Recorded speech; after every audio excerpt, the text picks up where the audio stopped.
पागल कोई रही हमारा से बेसी कौन पागल है ना हुई। और जाति पे जाति बाती आई तो छाड़ा मैडम छाती में, जाति पे जाति बाती आई तो छाड़ा मैडम छाती में, छाड़ा मैडम जाति पे जाति बाती आई तो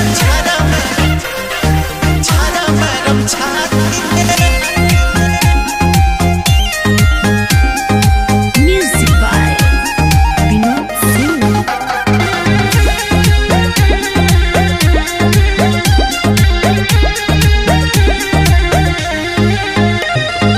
गली गली तोहरे तो चहलो तो चर्चा।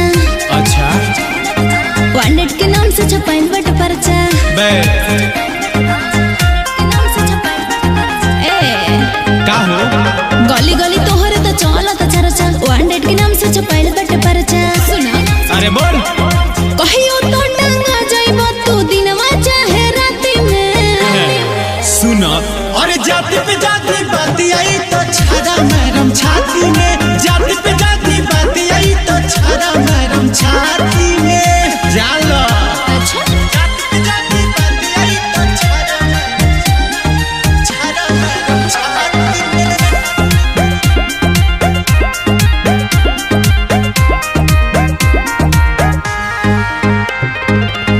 मोहडर का के चले नी हम चारों ओरी घूमा, अरे धरती पे चले खाली हमारे हुकूमा।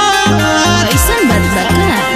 अरे हरे खाली होते आके नासा में चूर बड़ा हो, कके मर्डर भइल मशहूर बड़ा हो। कहियो कोनो हाथ लगा दी देखी हा तोरा छाती में। चलो जा जा और जाति पे जाति बाती आई तो छाड़ा मैडम छाती में, जाति पे जाति बाती आई तो छाड़ा मैडम छाती में, छाड़ा मैडम छाती में, छाड़ा मैडम छाती में।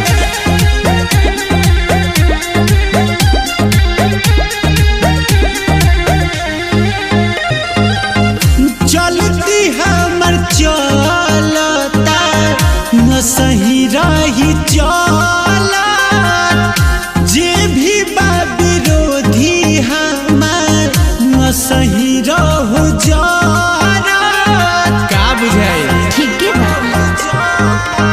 होला चर्चा के गुंडन से मिलता रहो, थाना पुलिस के नजरी में खिलता रहो।